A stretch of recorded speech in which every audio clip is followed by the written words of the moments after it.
କଣ କହୁଥିଲେ ମତେ ଟିକେ କହିଲେ ହ୍ୟାଲୋ। ଫାଷ୍ଟରୁ କହିଲେ କଣ କହୁଥିଲେ? ହଁ ସିଏ କହିବା କଥା ମୋର ଯୋଉ ଆମର ଯୋଉ ଫାଷ୍ଟ କହିଲେ ଆମର ତମର ସେ ପ୍ରୋଜେକ୍ଟ ରିପୋର୍ଟଟା ଭୁଲ ହେଇଛି ଆଉ ଆମେ ରିଜେକ୍ଟ କରିଦେଇଛୁ ହେଲା। ହୁଁ ତାପରେ ସେଇଠୁ ଲାଇନରେ ଅଛନ୍ତି କହିଲେ ରୁହ ଟିକେ ମୁଁ ଚେକ୍ କରୁଛି ଆଉ ଥରେ ହେଲା। ହୁଁ ଚେକ୍ କଲେ କହିଲେ କଣ 10% ଭୁଲ ହେଇଛି 90% ଏମିତି କଣ ହିସାବ ଦେଖିଲେ ସେଇଠୁ କହିଲେ ଭୁଲ ଭାଲ ହେଇଛି କହିକି ଏମିତି ରହିଲେ ତାପରେ ସେଇଠୁ କହିଲେ ସାର୍ ହେଇପାରିବ ଯଦି ଦେଖନ୍ତୁ ଟିକେ କଣ କେମିତି ଇଏ ନହେଲେ ମୁଁ ହାର୍ଡ କପି ତାଙ୍କୁ ଆଉ ଥରେ କହିବି ଦେବେ ସେ ମୁଁ ନେଇକି ଯିବି ହେଲା। ହଁ ଆରେ ଭାଇ ପୁଣି ସେଇଠୁ କିଛି ସମୟ ଗଲା କହିଲେ ଲାଇନରେ ଥାନ୍ତୁ କିଛି ସମୟ କହିଲେ ନାଇଁ ଠିକ ଅଛି ମୁଁ ତାକୁ କରିଦଉଛି ପାସ୍ ହୁଁ ହେଲା। ହୁଁ ହୁଁ ଯଦିଓ ସିଏ ପାସ୍ କରିଦେଲେ ଇଏ ତାର କାଲି ବୋଧେ ମତେ ଲାଗୁଛି କାହିଁକିନା ବ୍ୟାଙ୍କର ଶୋ କରୁଥିଲା ନା ମତେ ସିଭିଲ ଚେକ୍ କରୁଥିଲେ। ହୁଁ ତମକୁ କଣ ମେସେଜ ଫେସେଜ ଆଇଲା ନା ଯେତେବେଳେ ହଁ ପାସ୍ କଲେ ମେସେଜ ଆଇଲା? ହଁ ସେ ସାଙ୍ଗେ ସାଙ୍ଗେ ମେସେଜ ଆଇଲା। ହୁଁ ସେଇଠୁ ତାପରେ ଏବେ କାଲି ଗୋଟେ ବୋଧେ ସିଭିଲ କିଏ ଚେକ୍ କରୁଥିଲା ବୋଧେ ବ୍ୟାଙ୍କରୁ କାହିଁକିନା ମତେ ଗୋଟେ ମେସେଜ ଆସିଥିଲା ସିଭିଲ ଚେକ୍ ହଉଛି ବୁଝିପାରିଲ। ହୁଁ ହଁ ତାମାନେ ଏମାନେ ଚେକ୍ କରୁଛନ୍ତି କି କଣ? ବ୍ୟାଙ୍କ ବାଲା ଚେକ୍ କରୁଥିବେ ଆଉ ହଁ ଯଦିଓ ଚେକ୍ କଲେ କାହିଁ କାଲି ତ ଆଉ କିଛି ଜଣେଇ ନାହାନ୍ତି କି ଡାକି ନାହାନ୍ତି। ଚାକିରି କଣ ହଠାତ୍ ଦେଖିବେ ତାଙ୍କର ପୁଣି ମାସ କାମ ପୁଣି ଇଏ କରିକି ତମକୁ ତାପରେ ତମେ ଗୋଟେ କାମ କରିବ। ହଁ ତମେ ଆଉ 2-3 ଦିନ ପରେ ହୁଁ ହୁଁ ବ୍ୟାଙ୍କରେ ହୁଁ ଯାଇକି ଡିଟେଲସ ସେଠି ମୁହଁ ମାରିଦବ ଯୋଉ ଅରିଜିନାଲ କପି ଗୁରା ଯୋଉ ଦିଆହେଇଛି ଆପ୍ଲାଏ ଯୋଉ ହେଇଥିଲା ହୁଁ ହୁଁ ହେଲା ହୁଁ ହୁଁ ତାର କପି ହେରିକା ଡିଟେଲସ ନେଇକି ବ୍ୟାଙ୍କରେ ଟିକେ ଯାଇକି ଆଉ ଟିକେ ଯୋଗାଯୋଗ କରିଦବ ହେଲା। ଅରିଜିନାଲ କପି ତ ମୋ ପାଖରେ କିଛି ନାହିଁ। ଆରେ ଆମେ ଯୋଉଟା ଆପ୍ଲାଏ କଲୁ ଯୋଉଟା ଅରିଜିନାଲ ଦେଲୁ ତମେ ତ ଆମକୁ ଫଟୋ ଉଠେଇକି ଦେଇଥିଲ ନା।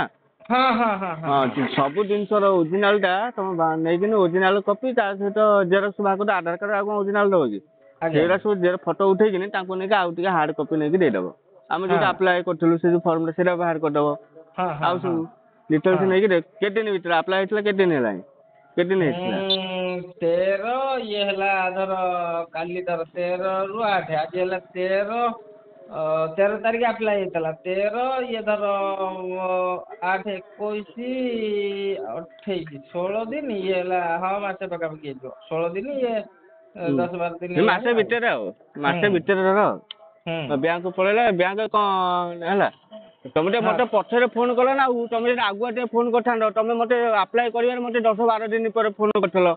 ହଁ ହଁ ହଁ ବୁଝିପାରିଲ ତମେ ଯଦି ମତେ 2-4 ଦିନ ପରେ ଆପ୍ଲାଏ କରିବାରେ 2-4 ଦିନ ପରେ ଫୋନ କରିଥାନ୍ତ ଏତେବେଳକୁ ବ୍ୟାଙ୍କ ପାସ୍ ହେଇକି ଏତେବେଳକୁ କଣ ହୁଅନ୍ତାଣି ବୁଝିପାରିଲ।